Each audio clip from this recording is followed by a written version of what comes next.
한약재 대왕에 대해서 설명하겠습니다. 대왕은 한의학 본초서의 가장 오래된 서적인 신롱 본초경에 처음 기록이 되어 있습니다. 그 약용 부위는 뿌리하고요. 뿌리 줄기의 근과 근경입니다. 리움 속에 속하는 식물의 그 뿌리와 뿌리 근경인데 모든 리움 속에 속하는 걸 다 사용하는 게 아니고요. 대표적으로 3종 기원 식물의 근과 근경을 대왕으로 사용을 하고 있습니다. 대왕의 약성가는 보면은 맛이 쓰고 차다, 어혈을 없애준다 그랬어요. 가슴을 서늘하게 하고 장을 잘 통하게 하고 적취를 제거한다 그랬습니다. 이 약성가에 보면은 지금 현재의 대왕의 주된 효력은 사약에 속하거든요. 근데 이 약성가를 작성한 그 장본인은 그 주된 내용을 어혈에 관계된 걸로, 거어혈에 관계된 걸로 주로 봤다는 내용입니다. 물론 대왕의 보조 효능 중에 어혈을 없애는 효능도 있습니다. 근데 이 약성가를 만드는 사람은 그 어혈을 없애는 거에 더 중점을 두고 약성가를 만든 걸 볼 수가 있습니다. 이명이 보면 여러 이명이 있습니다. 대표적으로 이제 대왕 중에 그 정품 대왕이라고 보통 이 얘기는 금문 대왕이라는 이명으로 많이 사용되고 있고요. 그 다음에 많이 사용되는 말이 장군이라는 이름입니다. 양명의 연유에 보면 도홍경이는 그 대왕이라는 이름은 그 색깔의 연유를 한 거다. 색깔의 노란 색깔을. 그런데 그 장군이라는 호칭이 있는 거는 그 마땅히 그 산뜻하고 깔끔하고 빠르고 신속한 이런 내용의 장군의 칭호를 붙였다 그런 내용이고요. 또 다른 사람은 오래된 것은 몰아내고 새로운 것을 맞아들이고 난리가 일어났을 때 이거를 잘 평정을 해줘서 태평을 만들게 됐는데 그렇기 때문에 그걸 장군이라고 칭호를 했다. 그러니까 어렵고 힘든 가운데서도 그 오래된 것은 없애고 새로운 것을 이렇게 들어오게 하는 그래서 전체적으로 그 아주 산뜻하고 강력한 힘을 가지고 있다는 의미로 장군이라는 이름이 이명으로 사용이 된다고 생각을 하면 되겠습니다. 기원에 보면은 대왕 종류 3종 대왕 종류입니다. 장엽 대왕하고요. 리움 팔마툼이죠. 당고특 대왕. 중국을 기준으로 해서 이제 서북 쪽에 있다 그래서 서대왕 뭐 이렇게도 부르기도 하고 그렇습니다. 리움 탕구이 특흠. 또 약용대왕이라고 그래가지고 리움 오피시날레가 있고요. 이 3종을 소위 말해서 이제 대왕의 정품으로 하고 대왕의 정품 중에서도 그 금문 모양을 비단무늬 모양을 이루고 있다 그래서 금문대왕이라고 이야기를 하고 있습니다. 대표적인 이품으로 이제 리움 속에 속하는 운두라툼 속에 속하는 건데요. 한글 이름이 대왕입니다. 대왕이 종대왕이죠. 종대왕이 대표적인 이품에 속하겠습니다. 이품으로서의 종대왕도 나름대로 약효는 있습니다. 그러나 이제 우리 사하약으로서 대왕의 대체약으로는 적합하지 않다는 거죠. 산지입니다.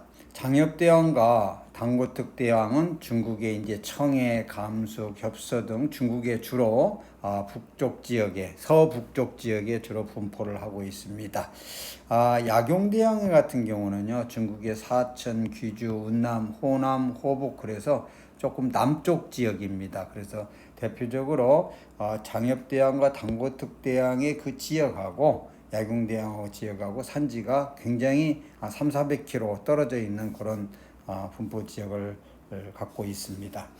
이품으로서 종대왕은 운두라투문요 한국, 중국 또 일본에 분포를 합니다. 끊임없이 이제 대왕의 정품에 대한 내용을 이야기할 때 이야기되는 내용이 종대왕에 대한 내용을 많이 이야기를 하고 있습니다. 성분 및 양리작용입니다. 대왕은 중국에서 오랫동안 사용되어 왔고 특히 중국의 서북 지역을 중심으로 해서 민간약에서부터 정통약까지 수많은 응용 기록을 가지고 있기 때문에 나름대로 많은 연구를 해왔습니다. 그래서 우리가 익히 아는 뭐 센노사이드라든가 여기 레인이라든가 또 레이딘이라든가 등등등 여러 가지 성분에 대한 양리 실험 보고가 있습니다. 우리가 사용하고 있는 그 사에 관계된 그런 내용하고요. 그다음에 어혈에 관계된 내용을 이제 입증하기 위한 그런 실험도 진행이 된 걸 볼 수가 있습니다. 예를 들자면 대왕의 수분 흡수를 어쩌는 사작용에 관계된 거요. 또 어혈에 관계된 거는 뭐 지혈도 해당이 되고요. 혈소판 응집 이런 것도 있고요. 혈중 콜레스테롤 저감도 있고 그렇습니다. 기타 이제 무슨 저기 소화기계에 작용되는 것도 있고요. 비뇨기계에 작용되는 것도 있고 뭐 항균 작용, 항종양 작용 등등에 대한 많은 양리 실험 보고가 있습니다. 성분도 이제 여기에 맞춰서 여러 가지 성분이 발견된 거가 있습니다만은 그리고 일반 약제에 비해서 대왕의 성분 그 규명된 거가 많은 편에 속합니다만은 그럼에도 불구하고 대왕의 효능을 설명하기에는 부족한 점이 많습니다. 공통적인 것은 안드라키닌 성분이 모두 다 3종 다 함유가 되어 있다는 거죠. 여기서 주의해야 될 것은 이 함유 성분 분량 문제입니다. 함유량 문제인데 함유량이 안드라키닌 성분이 많다고 그래서 어떤 약이 그게 더 상위급 약이고 뭐 그렇지는 않습니다. 우선 간단하게 말하면은 장엽대왕이 가장 좋은 종으로 상품으로 되어 있거든요. 단고등대왕은 그 차품이고요. 약용대왕은 더 차차품에 속하는데 요 안드라키닌 성분만 놓고 보면은 그렇지가 않습니다. 그러니까 성분으로 모두 다 설명할 수 있는 건 아니라는 우리가 익숙해진 그런 내용입니다.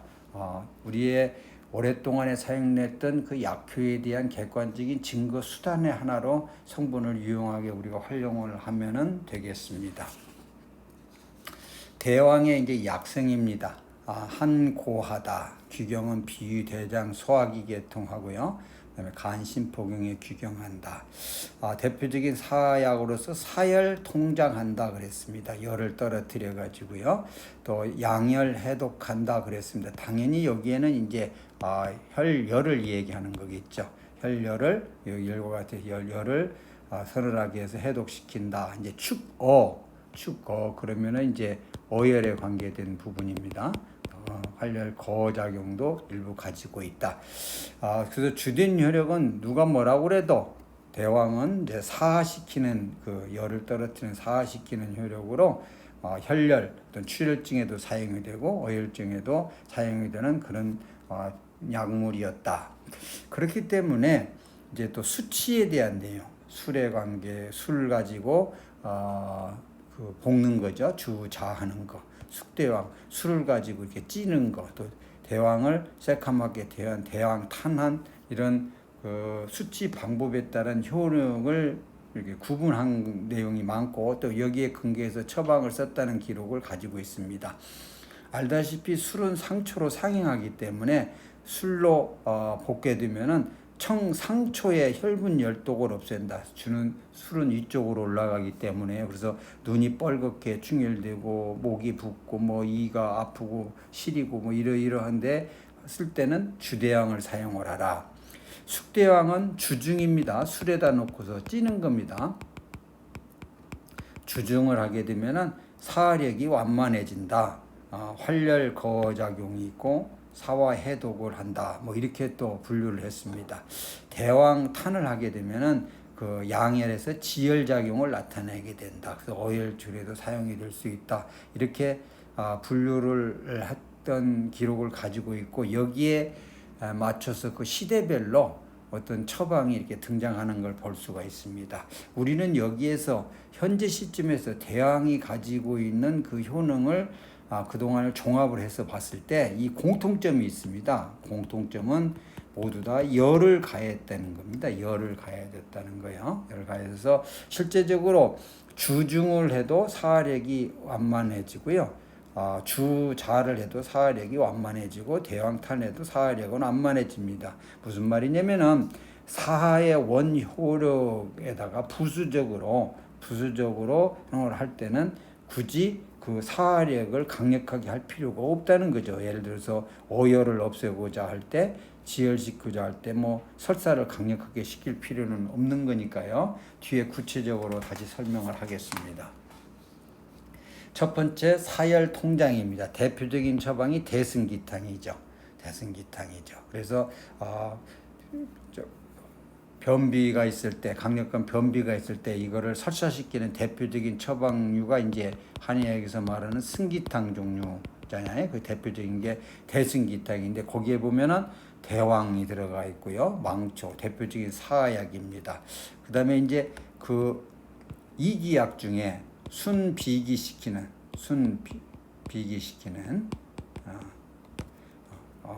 후박, 방향성 화습약 중에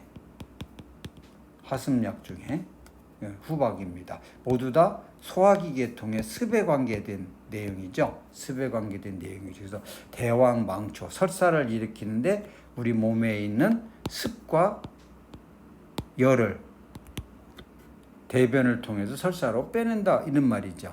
따라서 이제 습열에 관계된 내용입니다.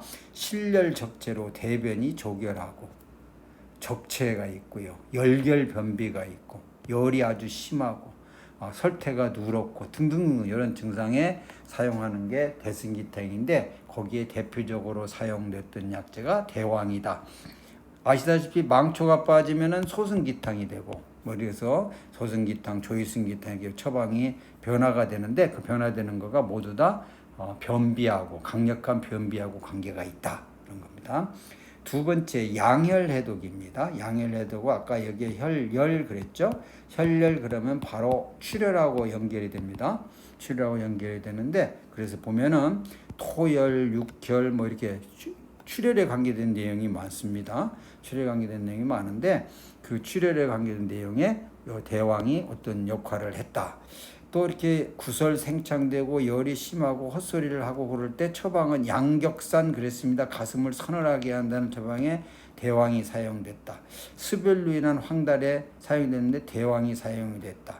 상처, 풍열로 인한 눈이 뻘겋게 충혈되고 붓고 하는데 어떤 처방에 감해서 사용이 됐다 그랬습니다. 자, 먼저 사심탕부터 설명을 하겠습니다. 사심탕 설명하면 황금, 황현, 청열, 조습이죠. 습열에 관계된 내용입니다.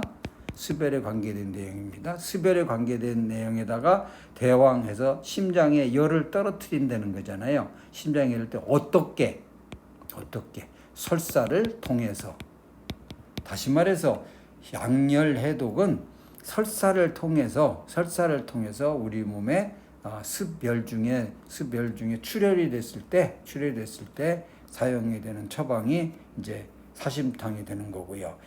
심장 여기 가슴을 서늘하게 한다는 것도 대왕 망초잖아요. 치자, 박하, 황금, 연교, 죽엽할 것 없이 전부 다 청열약입니다. 청열 사화시키죠. 발산 풍열약입니다. 청열 조습시키죠. 청열 해독시키죠. 청열 사화시키죠. 모두 다 청열에 관계된 내용입니다. 열을 떨어뜨리는 거예요. 그래서 열을 떨어뜨리는데 대왕이 망초가 역할을 한다. 열을 어떻게 떨어뜨리냐? 대변이라는 코스를 통해서 뭐 그렇습니다. 황달도 역시 마찬가지고요. 풍열이나 목젖적 등도 그렇게 처방을 분석해서 설명할 수가 있겠습니다. 자, 추거통경입니다.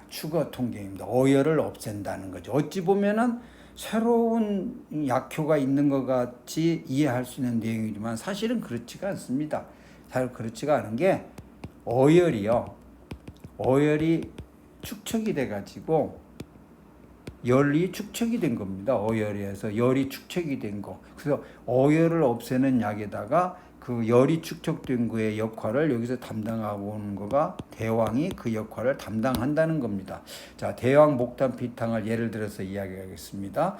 복통, 산후복통과 복중에 어혈이 있는 경우에 사용되죠. 자, 도인, 자충, 목단피 모두 다 활혈 거어시키는 약입니다. 어혈을 없애는 약입니다. 여기에 대왕, 망초, 대변으로 설사를 유발시키는 겁니다. 그러니까 어혈로 인해서 어혈로 인해서 열이 축적됐을 경우에 그 어혈을 없애는 어떤 약하고 그거를 빼내는 코스로 대왕망초를 대변으로 선택을 한 겁니다. 동과자 역시 화담시키는 거고 변을 잘 통해야 하는 의미로 도인 자충 목담피의 보조 역할로 할 수가 있습니다. 두 번째, 생리가 잘 통하지 월후 응체불퇴 생리가 잘 통하지 않으면서 징하가 우리 몸에 복중 경결이 자궁 쪽에 어떤 경결이 나타난 경우에 처방에 옥축산이라는 처방을 사용을 하는데 옥축산이라는 처방에 보니까 대왕하고 망초가 들어있더라. 대변을 잘 통해. 그런데 그 앞에 보면은 당귀천궁 백제약 숙주황 사물탕입니다. 대표적인 혈허에 사용된 대표적인 처방입니다. 그러면은 혈허로 인해서 혈액이 부족하게 돼서 혈액에 오열이 발생했다는 내용이잖아요.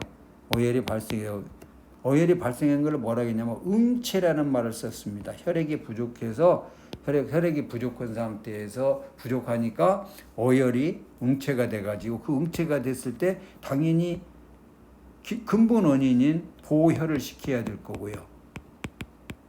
보혈을 시켜야 되고 당연히 뒤쪽에는 이제 당연히 오열을 없애는 약이 이제 추가가 돼야 되겠죠. 여기에서는 그런 언급이 없습니다만은 그다음에 이거를 밖으로 빼내는 거에 대왕망초가 그 역할을 담당을 했다. 다시 말해서 파워 통경이라는 추거 통경이라는 이 말은 대왕의 사력이 어열로 인해서 열이 축적된 부분만을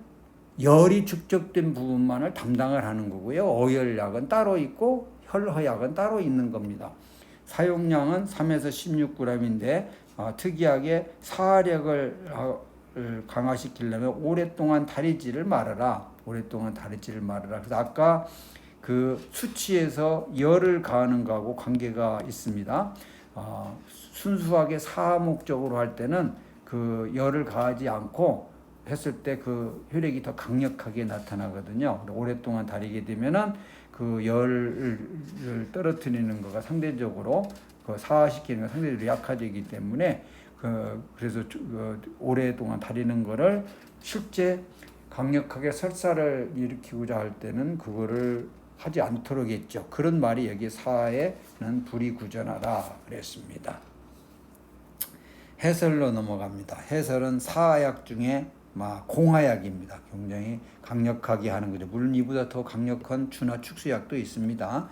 기미를 설명할 때 보면 고하는 침강하다. 혈액이 굉장히 용맹해서 하초에 작용하는데 공적 아까 대소 승기탕 했죠. 사화 양격산 했죠. 추거 아까 대양목담비탕 했습니다. 그래서 대왕을 설명할 때 뭐라 하냐면 공적과 사화와 추거의 유약이라고 그랬습니다. 구체적으로는 장위의 적체를 없애주고 혈분의 실려를 청열사화하는 약, 아울러서 활렬 추거의 효능도 가지고 있다. 이렇게 설명을 하고 있습니다.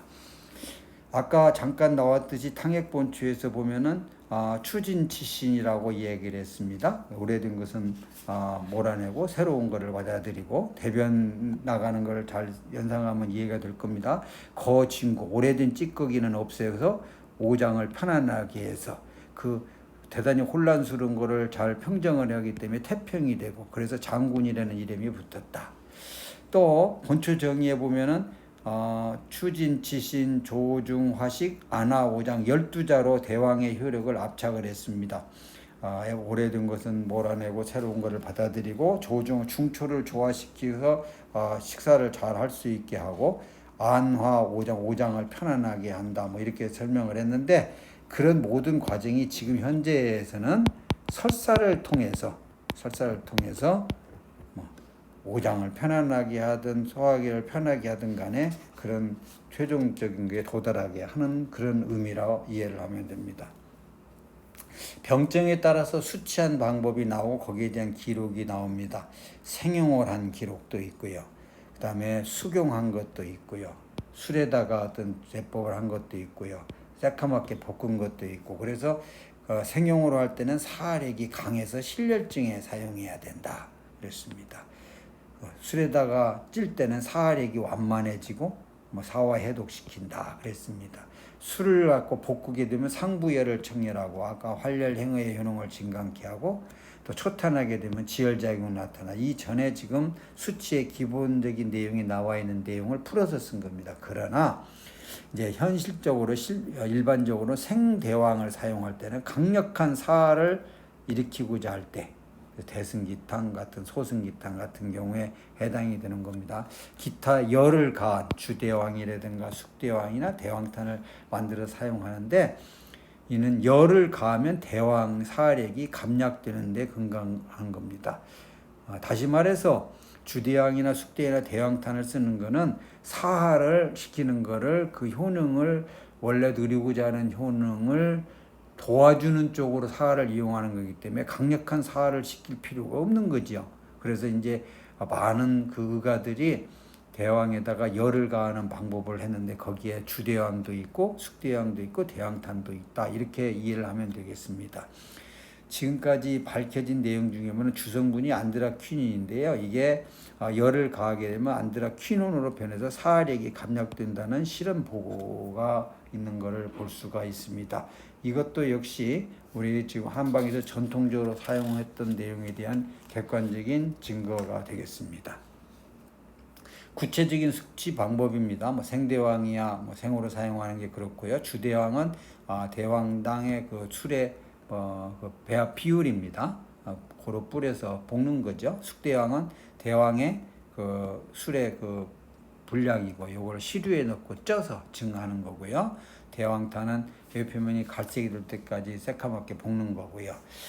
만일에 변을 잘 통하게 하려고 할 때는 아까 오랫동안 다리지 말으라고 그랬잖아요. 따라서 약을 넣을 때 늦게 넣으라 그랬는데 실질적으로 탕약 조제할 때 늦게 넣는 거는 아주 테크니컬한 부분 아니면 현실적으로 적용하는 거가 좀 그렇죠. 그래서 이제 이런 경우에는 자연스럽게 용량을 좀 더 증량을 시키는 방법을 사용하는 거가 현실적인 겁니다. 따로 늦게 뒤쪽에서 약을 넣을 방법을 강구하기 전에는요.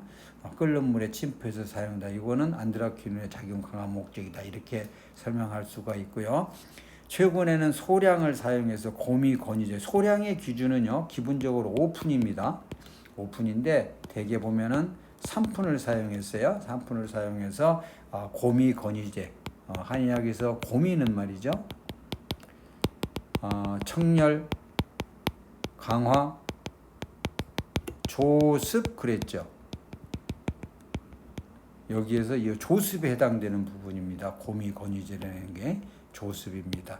우리 보통 얘기하는 걸로 쓴 것이 몸에 좋다 이런 표현을 하는 거하고 같은 내용이 되는데 고미 권유제. 그래서 일단 맛이 좀 쓴 거는 소화기 계통에 다소 도움이 된다. 그런 의미로 해석을 해도 되는데 대왕이 3푼 사용해가지고 고미 권유제로 사용된 그런 기록이 최근에 많이 있는 걸 볼 수가 있습니다.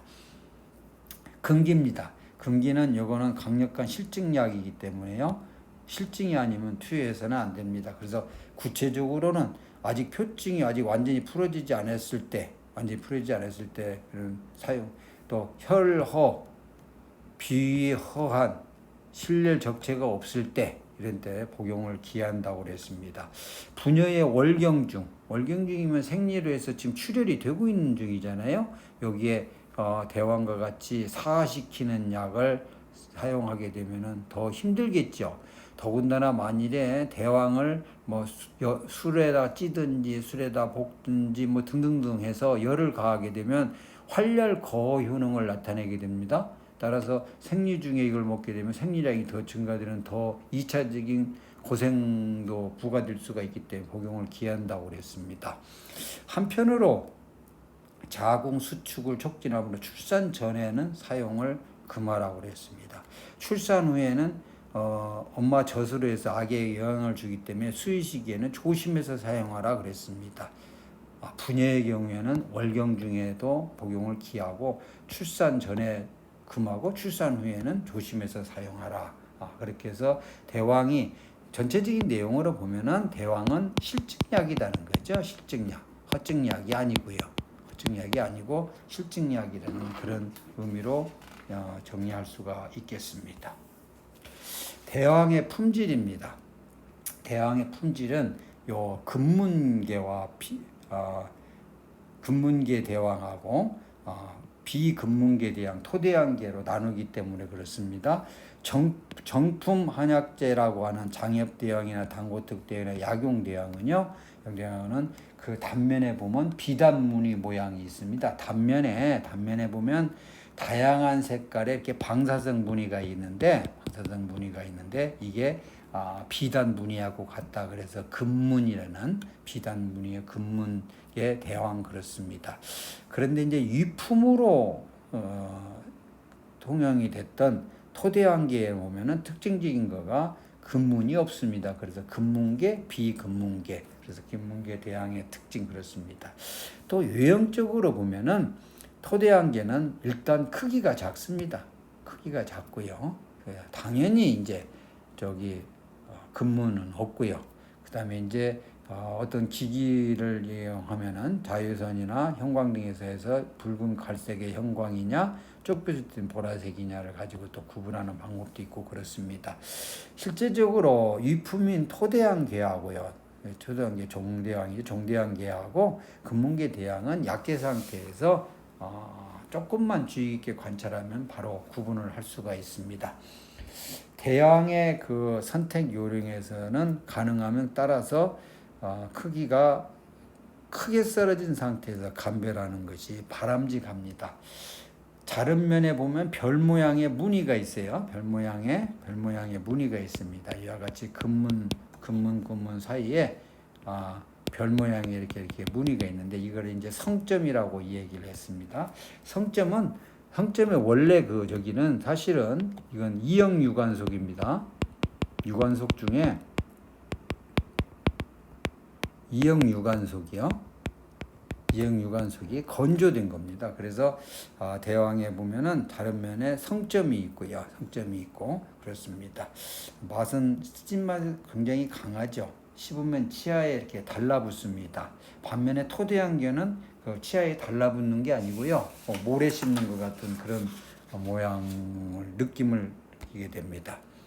정품대왕과 위품대왕의 약효 구분입니다. 정품대왕 아까 금문계 대왕 그랬습니다. 장엽대왕, 당호특대왕, 약용대왕 그랬습니다. 한의학적인 내용 쭉 얘기했고요. 최종적으로 사하약이고 공하약에 속합니다.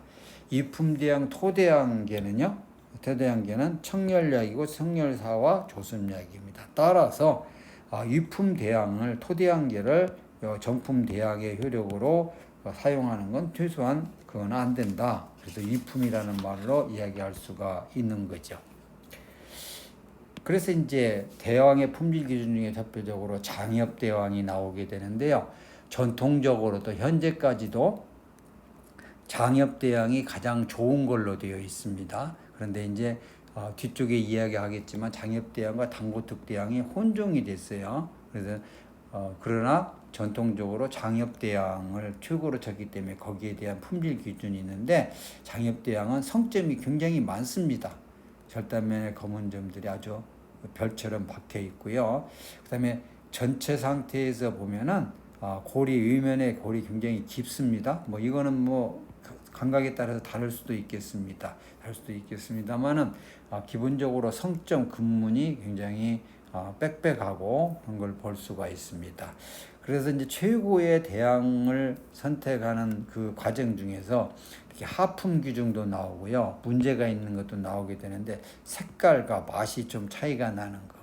색깔이 검은색을 띠는 주중한 것도 아닌데 문제가 있는 것을 감별을 요한다 그랬습니다. 대표적인 거가 성점과 근문이 되겠습니다. 또 대왕의 다양한 상품명이 있습니다. 상품명이 있는데 서북대왕, 그래서 북대왕, 서대왕 그렇습니다.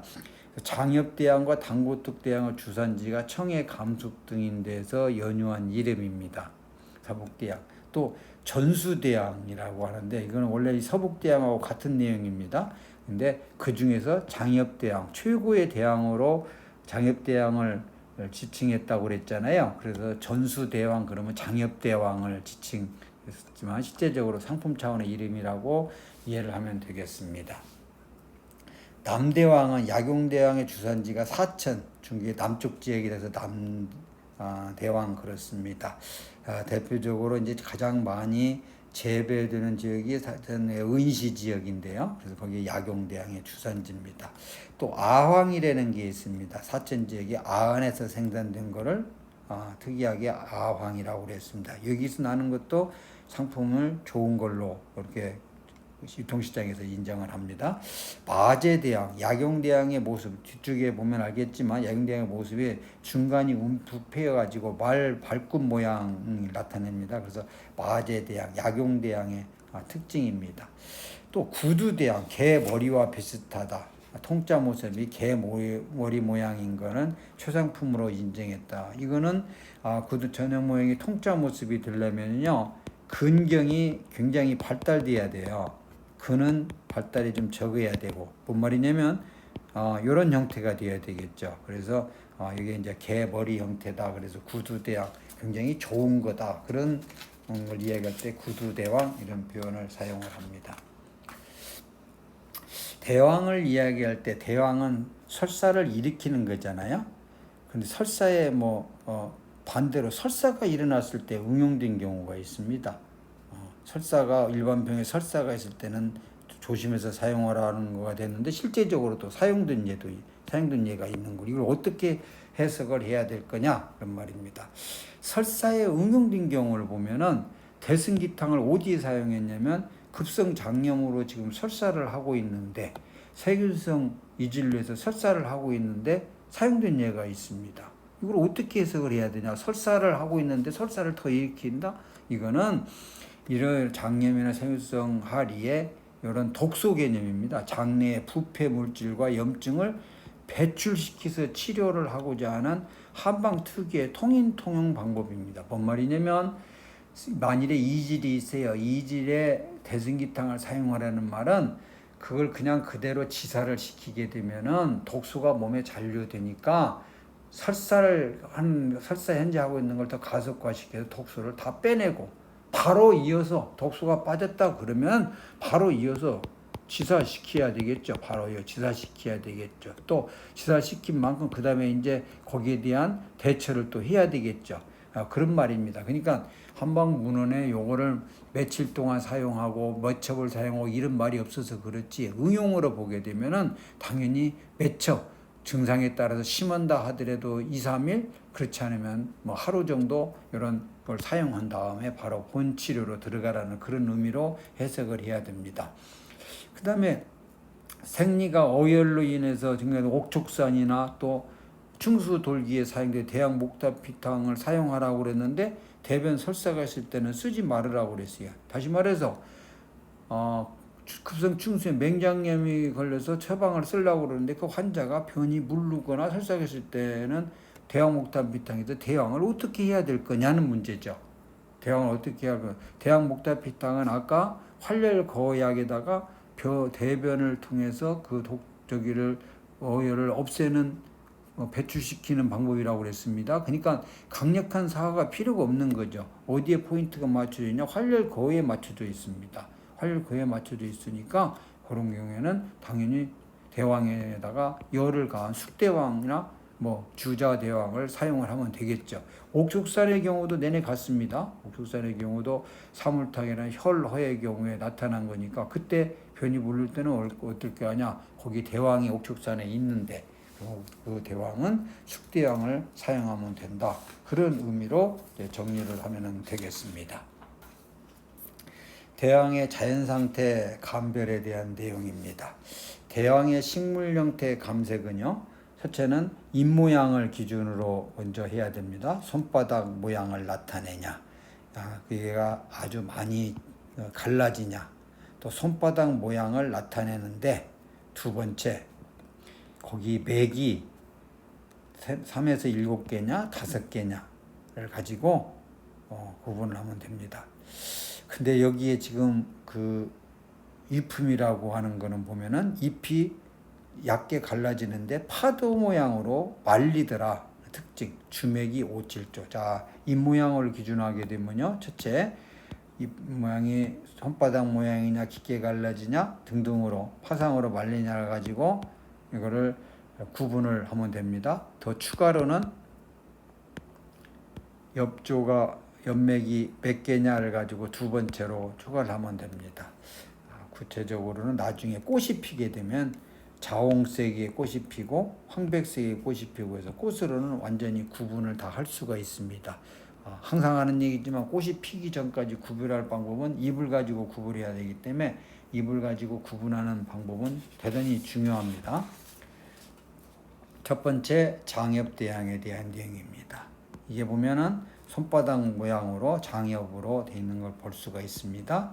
그 꽃을 봐요. 꽃이 보면은 자색을 나타내게 되죠. 이게 이제 산지 모습입니다. 산지 모습인데 장엽대왕과 뒤쪽에 나오는 당고특대왕은요. 당고특대왕의 잎 모양은 뒤쪽에 따로 설명하겠습니다만은 많이 갈라진다고 우선 생각하면 됩니다. 자, 여기에서 요 부분에 보면은 요건 장엽입니다. 근데 요 부분은 보면은 이게 지금 당고특대왕 모양입니다. 그러니까 동일 지역에서 재배 혹은 자생되기 때문에 이게 팔마툼과 탕구의 특징이 혼종이 돼서 동일 식물에서도 동일 지역에서 이와 같이 되는 걸 볼 수가 있습니다. 대단히 혼종이 쉽게 이루어졌다는 이야기입니다. 이와 같은 식물학적으로 분류가 된 거를 이게 현장에서 확인해 보니까 물론 초기에는 두 종이 확실히 구분이 됐습니다. 시간이 지나면서 혼종이 되는 거를 우석대학교 한의과대학 본초학교실에서 중국 현지 답사를 하면서 확인해 가지고 학계에 보고가 됐고 지금은 이게 혼종이 됐다는 거가 공통된 사항으로 되어 있는 내용입니다. 그러나 이제 원장엽대양의 취지를 가지고 있는 그 식물을 보면 잎이 이와 같이 장엽입니다. 손바닥 모양으로 갈라진 것도 보면은 조금 갈라지고 말았습니다. 꽃이 자홍색입니다. 자, 열매를 보면 열매가요 숫가입니다. 그 다음에 옆에 보면은 삼각형 날개가 다 있습니다. 삼각형 날개가요. 삼각형의 날개가 있습니다. 자, 장엽대양을 채취를 했습니다. 요 부분이 지금 긍정 부위고요. 이게 지금 뿌리 부분이죠.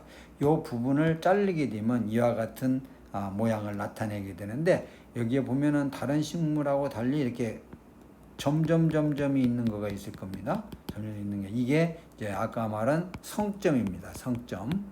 성점입니다. 유관속이 이형 유관속이 된 거고요. 그다음에 방사상으로 이렇게 되어 있는 여러 가지 되어 있는 근문 모양을 나타내게 됩니다. 그러나 요 뿌리 부분은 근문이 없습니다. 뿌리는 근문이 없습니다. 그래서 뿌리는 근문이 없는 거고요. 자, 당고특대양으로 넘어갑니다. 당고특대양에 여기와 같이 자라고 있는데 이 모습을 확인을 좀 할 필요가 있습니다. 잎이 많이 갈라졌죠? 자, 구체적으로 넘어갑니다. 구체적으로 넘어가게 되면 잎이 굉장히 깊이 갈라진 걸 볼 수가 있습니다. 깊이 갈라진 걸 볼 수가 있습니다. 이게 이제 당고특대왕입니다. 그래서 공식적으로는 깃털 모양으로 우상으로 깊이 갈라졌다. 우상 심열했다. 이렇게 얘기할 수가 있습니다. 자, 꽃이 피었습니다. 아주 진한 자색이죠. 자, 잘랐습니다. 단면에 보면은 이렇게 방사선 근문이 있고요. 또 보면은 성점이 있는 걸 보이는 걸 볼 수가 있습니다. 열매입니다. 열매 보면 역시 숫가고 삼각형의 날개가 있는 걸 볼 수가 있습니다. 장엽대양입니다. 장엽대양의 꽃입니다. 꽃 자체가 황백색이죠. 그 다음에 연맥이 그 장상인데 5개로 갈라집니다. 하나, 둘, 셋, 넷, 5개입니다. 5개로 갈라집니다. 똑같은 장상으로 되지만 팔마툼은요 3개에서 7개입니다. 5개로 갈라집니다. 자, 꽃입니다. 꽃. 팔마툼이나 탕구이 특금, 장엽이나 당고특대양은 자색이었죠. 이거는 황백색, 통상적으로 담녹색입니다. 담녹색에서요 황백색을 띠게 됩니다. 여기에서 이렇게 피고 했을 때 전체적인 모습이 이런 모양을 나타내게 됩니다. 자, 채취를 했습니다. 이게 잎이고요. 이게 채취를 했습니다. 여기에서 요 모양에 보게 되면 그 장엽이나 당고특대양하고 다른 면이 나타나게 되는데 일단 색깔이 옅습니다. 이게 성점이 훨씬 적거든요. 훨씬 적게 되고 그 다음에 이제 유조직이 부풀어 오르기 시작을 하는데 그건 뒤에 약물에서 다시 설명하겠습니다. 위품인 종대왕입니다. 종대왕의 이름에 보면은 파엽대왕이라는 이름이 있습니다. 파엽대왕이요. 파엽대왕이라는 파엽이라면 잎이 파도 모양을 형성하게 된다. 자 봐요. 파도 모양을 형성하게 된다. 이렇게 파도 모양을 형성하게 된다 하는 거예요. 꽃은 황백색이죠. 꽃은 황백색이죠. 자, 잎에 보면 이와 같이 파도 모양을 형성을 하고 있습니다. 파도 모양을 형성하고 있고, 연맥도 보면은 굉장히 많아요. 굉장히 많죠. 많은 모양을 나타내는 게 위품, 종대왕, 리움, 운두라툼 종류입니다. 자, 그 꽃이 피었습니다. 꽃이 피면은 황백색이고요. 열매입니다. 룸 속이기 때문에 모양은 같습니다. 숫가로 옆에 색이 깃들어있는 건 같습니다. 꽃 색깔이 다른 거죠. 자, 이거를 기준으로 해가지고 대왕류의 식물 형태 검색을 얘기를 하자면 다시 말하지만 잎의 모양에서 손바닥 모양이냐 깊이 갈라지냐 손바닥 모양인데 주맥이 5개냐 3개에서 7개냐 다시 잎이 파도 모양으로 말리냐 주맥이 5개냐 7개냐 이걸 가지고 식물 상태에서 구분이 가능합니다. 꽃이 피면은 자홍색이냐 황백색이냐를 가지고 확실하게 두 번째 구분이 가능한 겁니다. 이제 대왕의 약재 형태의 감별을 말씀드리겠습니다. 대왕의 약재 형태 감별은 금문과 성점이 있냐 없냐로 해서 정품 대왕과 위품 대왕의 구분이 됩니다. 금문은 다시 말하지만 단면에 여러 각도로 나타나는 방사상의 무늬가 비단 무늬를 형성한 거고요. 성점은 이형 유관속이 건조돼서 나타난 거고요. 그런데 최고의 대왕이라고 했던 장엽대왕으로 가면은 금문이 매우 뚜렷합니다. 질은 단단하고요. 그 다음에 그보다 좀 차품이라고 했던 당고특대왕, 지금은 혼종돼서 큰 의미는 없다고 그랬습니다. 금문이 상대적으로 조금 떨어집니다. 질도 단단하지 않습니다. 자, 약용대왕으로 가게 되면 어떻게 되냐면 약용대왕은요 질이 치밀하지 않고 성점은 굉장히 큰데 불규칙하고요 튀어나왔어요. 그 모양을 말발굽 모양이다. 그래서 마제 모양을 나타내게 된다. 전체적으로 금문 모양이 약합니다. 그 다음에 이제 종대왕 같은 경우는 아주 없으니까 더더욱 말할 것도 없는 거죠. 그래서 대표적으로 이제 대왕류 약재의 기준은 금문과 성점에 대한 것을 하고요. 그 뚜렷한 여부, 형태에 관계된 것을 두 번째 기준으로 하게 되면은 구분이 가능합니다. 물론 뭐 필요에 따라서 형광 반응, 갈색 반응을 나타내느냐, 남자색 반응을 나타내냐 해서 정품과 이품에 대한 큰 단계의 구분은 할 수는 있겠습니다. 자, 장엽대왕입니다. 겉에 있는 그 껍질을 좀 벗겨내게 되면 이와 같이 황갈색 모양을 나타냅니다. 황갈색 모양을 나타내고 그 위쪽 부분을 좀 떼봤습니다. 이게 보면은 모양이 보면은 그물 모양의 무늬가 보이죠? 단면에 황갈색의 그 성점도 일부 볼 수가 있고요. 자, 이거를 약간 건조한 상태로 가게 되면은 반건조하게 되더라도 그 비단 무늬 모양을 나타내면서 여기 단면에 보면 황백색 부분에 보면 점 같은 게 많을까 이게 성점입니다. 성점. 자, 장엽대왕의 그 제대로 된 모습은 이거를 생각을 하면 됩니다. 여기 보면 점점 있는 게 이게 성점이고요. 성점의 전체적으로 보면 비단 무늬 모양을 나타낸다. 장엽대왕 최고의 상품을 얘기할 때 뭐 이런 표현이 있습니다. 고리가 2줄 고리가 있고 밑에 또 한 줄이 또 있다. 자, 봐요. 이런 경우입니다. 이게 한 줄, 두 줄, 밑에 한 줄 더 있고 이런 표현입니다. 뭔 말이냐면 그 성점이 굉장히 치밀하다 그런 내용을 얘기하는 거예요. 여기 보면은 방사상 무늬를 나타내게 되죠. 똑같은 장엽대왕이라도 여기 지금 위쪽에 요 6개 중에서 이거 하고요. 막 요 정도 요거는 굉장히 그 원 정품 규격에 더 맞는 거죠. 이와 같은 경우는 성점은 있지만 전체 고리 모양을 형성을 하고 있지는 않잖아요. 그래서 장엽대왕이 이와 같은 모양을 나타내는 것을 장엽대왕의 정품으로 한다. 중국의 그 박물관에서 대왕의 그 고유한 모습을 자기네들이 샘플로 갖고 있는 모습입니다.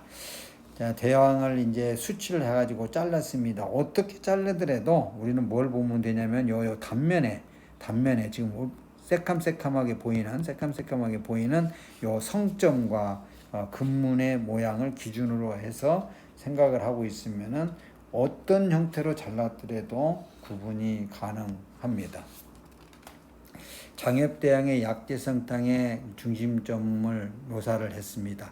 우선 그 붉은 글씨로 써 있는 것을 먼저 성점, 또 아까 두 줄의 고리를 있고 아래에 한 줄이 있다거나 또 그물 모양의 무늬가 있다거나 나머지 내용은 우리가 일상적으로 확인할 수 있는 내용입니다.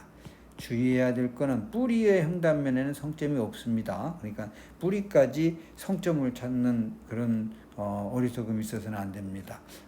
단단하다고 그랬습니다. 세로로 자르면은 자외선을 쬐면 갈색 형광이 뚜렷하다고 했습니다. 자, 당고특대양입니다. 당고특대양 방추형 모양을 나타내게 되죠. 자, 이걸 세웠습니다. 여기가 지금 위쪽 부분입니다. 여기가 줄기가 나온 부분, 저 반대쪽이 이제 뿌리 쪽이 되겠죠. 이걸 기준으로 하면 여기가 지금 근경 부위고요. 여기가 지금 근 부위입니다. 그러니까 요 근경 부위가 크면 클수록 야같이 방추형 모양을 나타내는 거가 되는 겁니다. 자, 당고특대양의 식물 상태에서 완전히 파악된 거를 가지고 지금 잘라봤습니다. 반 건조시켜 봤습니다. 반 건조시켰지만 여기 지금 새캄한 거. 자, 이쪽에 보면 새캄하고 이렇게 비단문으로 되어 있는 거는 금문계는 맞지요. 맞는데 앞에서 이야기했던 장엽대왕에 비해서 일단 분포도가 적습니다. 자, 요걸 봐요. 요 정도 되면은 앞에 장엽대왕하고 같은 수준으로 이야기할 수가 있습니다. 그러나 이런 정도 되면은 확실히 적은 거를 느끼게 되겠죠. 그래서 당고특대왕이 이제 원래 장엽대왕보다 못하다는 게, 자, 요거를 확대를 했습니다. 확대를 하게 되면 여기 점점 있는 이 석점이 장엽대왕에 비해서 적다는 거죠. 적고 이게 방사상 무늬도 상대적으로 좀 약하고, 그래서 전체적인 질에서 장엽대왕에 비해서는 당고특대왕이 조금 떨어진다. 그래서 전통적으로 대왕을 설명하면은 반드시 장엽대왕을 제일 앞장에서 설명을 했고 그걸 최상품으로 했던 겁니다. 그러나 지금은 이제 혼정이 돼가지고 구분하는 게 큰 의미는 없습니다. 정확하게 구분하려면 약재 상태에서 물론 지상부가 잎이 갈라졌냐 많이 갈라졌냐 적게 갈라졌냐에 관계없이 단면 부위를 봤을 때 근문과 성점이 많으면 많을수록 그거는 옛날로 말하면 장엽대왕에 가까운 거죠. 장엽대왕에 가까운 거고, 그게 적으면 적을수록 당고특대왕에 가까워지는 거고, 그렇게 이해를 하면 되겠습니다. 자, 당고특대왕의 열을 이용해서 칠을 했습니다. 우리는 그냥 볶기도 하고요, 술에다 넣고 볶기도 하고요, 술에다 찌기도 하고 여러 가지 모양을 나타낼 수가 있습니다. 반드시 조심해서 또 주의 있게 봐야 될 거는 단면에 근문과 성점에 관련된 부분입니다.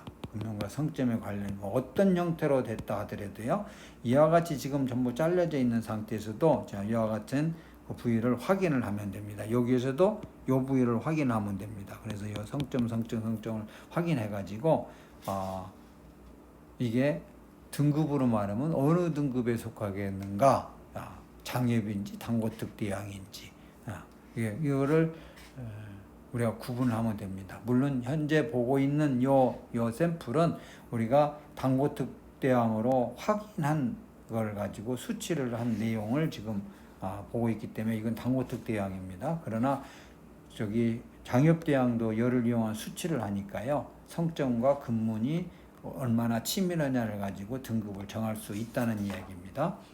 자, 당고특대양의 약재성탕의 키워드를 이야기하겠습니다. 근경의 끝부분 가까운 곳에 한 줄에 고리가 있고 아래는 한 줄이 아까 비슷하잖아요. 그런데 여기서 중요한 거는 장엽대양에 비해서 안쪽 색깔도 옅고 근문 역시 뚜렷하지 않은 편이다. 이겁니다. 최근에 장엽대양과 당고특대양의 자생 및 재배 지역이 유사한 관계로 식물 상태의 혼종이 이루어지고 있어서 약재 상태의 구분에서는 커다란 의미를 찾기는 힘듭니다. 물론 전문가는 약재 상태에서도 구분이 가능합니다만은 그 구분하는 거가 식물종 자체가 혼종이 됐기 때문에 그렇게 뚜렷하게 갈수록 뚜렷해지가 않다, 이렇게 정리할 수가 있겠습니다. 약용대양으로 넘어갑니다. 약용대양입니다. 약용대양의 잎입니다. 잎이 장엽이고 5개로 하나, 둘, 셋, 넷, 5개로 갈라진다고 그랬습니다. 자, 채취를 했습니다. 이 보면은 이와 같이 부풀어 있습니다. 말 발굽 같이 부풀어 있습니다.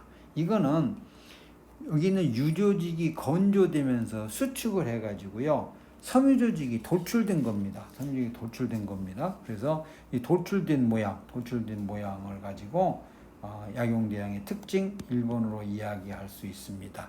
성점이 보면은 크기가 큽니다. 대신에 불규칙합니다. 그 다음에 무늬는 보면 무늬가 약하지요.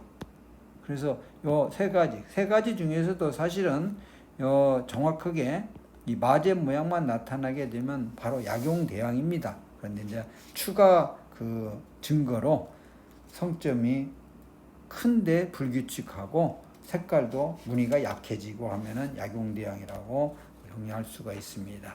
자, 약용대양을 다른 방향에서 잘랐습니다. 자르면 보면은 벌써 여기 보면은 말발굽 모양으로 이 부분이 부풀어 오르고 있습니다. 오르고 있고요. 요거는 이제 겉에 있는 그 표면입니다. 그래서 거친 표면이 되어 있고 요거를 확대를 했습니다. 식물의 자연 조건에서 그 조피가 많이 생긴다는 거는 어떤 의미냐면은 그 생육 조건이 좋지 않다는 이야기입니다. 적절치가 않다는 얘기예요. 실제적으로 장엽대양과 당고특대양, 팔마툼이나 당구이특금이 있는 감숙, 청해 이쪽 지역의 자생지, 재배지를 보면 조건이 굉장히 좋고요. 그 다음에 식물 자체도 아주 건장한 걸 볼 수가 있습니다. 약용대양의 자생지인 사천 지역에 우리가 가서 확인해 보면은 그 서북 지역에 비해서는 굉장히 식물 생육 조건이 그렇게 좋지가 않아요. 따라서 뿌리를 캐더라도 뿌리를 캐면은 뿌리에 이렇게 조피가 많이 형성이 되어 있고, 물론 약으로 할 때는 이 조피를 벗겨내고 사용을 합니다. 자, 약용대양에서 특별하게 그 뿌리의 부분, 물론 장엽대양도 뿌리가 있고요, 당고특대양도 뿌리가 있고, 약용대양도 뿌리가 있습니다. 그 뿌리는 공통적으로 아까 그 성점이 없다고 그랬습니다. 그래서 단면을 이렇게 보면은 단면이 황갈색입니다. 그리고 빈틈이 많고요, 섬유가 많고요, 그렇습니다. 그래서 이렇게 성점이라든가 근문에 집착되다 보면 뿌리를 가지고서 거기서 찾는 그런 실수를 할 수가 있는데, 뿌리에는 없다는 것을 알아야 됩니다. 약용대양의 약재 상태의 그 요약입니다. 근경의 흉단면에는 성점이 볼록하게 나와 있어 말 발굽형에 가깝다. 이게 이제 대표적인 특징이겠습니다. 그런데 그 성점이 장엽대양, 당고특대양에 비해서 크고 배열은 불규칙합니다. 아까 그 뿌리를 잠깐 얘기했습니다. 황갈색이고 빈틈이 많고 섬유성이 많고 그렇습니다. 근문계 대양이라고 하는 장엽대양, 당고특대양, 약용대양의 품질을 이야기한 내용에 보면요, 겉표면이 황갈색이고 근문과 성점이 뚜렷하고 뚜렷한 냄새고 씹으면 치에 달라붙는 것이 좋다 했습니다. 요 기준에 가장 적합한 거가 장엽대양입니다. 그래서 상품으로 치는 겁니다. 점이 장엽대양보다 못한 거가 당고특대양인데 약용대양보다는 더 강합니다. 그래서 전체적으로 그 약효에서 상품에서 장엽대왕을 최고로 쳤고 당고특대왕을 그 다음 약용대왕을 그 다음으로 했는데 장엽대왕과 당고특대왕이 혼종이 됐기 때문에 지금은 이제 장엽대왕과 당고특대왕 하나를 묶어서 한 다음에 약용대왕과의 구분을 그렇게 할 수가 있을 겁니다. 이품인 종대왕으로 갑니다. 이품인 종대왕은요 어떤 형태가 된다 하더라도 첫째 금문계 대왕에 비해서 크기가 작습니다. 크기가 작습니다. 그리고 만져보면 굉장히 단단합니다. 단단하고요. 결정적인 건 단면에 보면은 금문 송점이 없지요. 여기 유관속 조직 말고는 아무 점이고 뭐 아무것도 없습니다. 아무것도 없습니다. 이게 종대왕의 특징입니다. 위품 종대왕의 특징입니다. 물론 냄새도 불규칙한 냄새가 나고요. 불쾌한 냄새가 나고요. 씹어보면은 이에 달라붙는 게 아니고 뭐 모래 씹는 것 같기도 하고 뭐 그렇습니다. 자, 종대왕 유통되는 거가 이렇게 지금 유통이 되고 있습니다. 이와 같이 유통되는 종류 중에 유통되는 종류를 우리는 항상 포인트를 일단 크기가 크냐 작냐, 작으면은 종대왕일 확률이 높다. 그죠? 그래서 단단합니다. 단단한 거야 뭐 객관적인 기준이 아닐 수가 있는데 그 다음에 결정적인 건 단면 모습입니다. 단면 모습에 성점이 있냐 없냐, 금문이 있냐 없냐를 가지고 확인을 하면 됩니다. 바깥쪽을 보더라도 굉장히 옹성합니다. 굉장히 옹성한 걸 볼 수가 있습니다. 이품 종대왕에 대한 약재성상에 보면은 여기 보면 작고 단단하고 금문과 성점이 없는 특징이 있고 여기에 있네요. 불쾌한 냄새가 있고 씹어보면은 모래를 씹는 것 같고 그런 느낌을 느낄 수가 있습니다. 대왕류의 약재 형태의 검색표를 다시 이야기하겠습니다. 금문과 성점이 있냐 없냐가 첫 번째 기준이 되겠습니다. 두 번째, 금문이 더욱 뚜렷하냐 덜 뚜렷하냐 그보다 더 약하냐가 두 번째 기준이 되겠습니다. 그 다음에 약용대왕 같은 경우는 이게 말 발굽 모양으로 툭 튀어나와 있으니까 확인이 더 가능하고요. 그 다음에 더 필요하다면은 형광 반응에서 갈색 반응이냐 남자색 반응이냐 뭐 이런 가지고 구분을 할 수가 있겠습니다. 대부분의 경우에 대왕류 약재 형태는 3번까지는 가지 않고 1번, 2번에서 정리를 가능하다고 할 수 있습니다. 정리해서 말하면 약효는 전통적으로 장엽대왕이 제일 좋다고 그랬고요.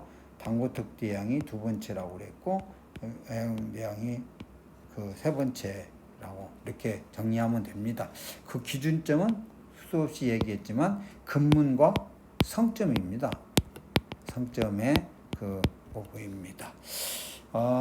약용대왕의 산지를 사천 지역에 이렇게 가서 보면은요, 거기서 약용대왕으로 모든 것이 다 확인이 됐는데도 농민도 그렇고 시장에서도 그렇고 그걸 약용대왕이라고 그 이름을 안 붙입니다. 대부분이 보면은 뭐 당고특대왕으로 붙이기도 하고요. 어떤 사람은 장엽대왕으로 붙이기도 하고. 왜냐하면 약용대왕이 질이 떨어진다 그래고 값도 좀 싸고요. 그렇기 때문에 재배 농민이나 시장에서는 보면 전문가가 보면 반드시 약용대왕인데도 그거를 약용대왕으로 인정을 안 하는 것을 볼 수가 있습니다. 우리는 대왕을 사용할 때 항상 중요한 게 약효에 대한 내용이잖아요. 약효에. 그래서 약효에 금문계 대왕을 선택을 해야 되는데 금문계 대왕 이 3종 중에서 장엽, 당고등, 약용대왕 중에서 금문과 성점이 상대적으로 치밀한 거를 선택을 해야 되겠습니다. 이상으로 대왕에 대한 모든 내용을 마치도록 하겠습니다.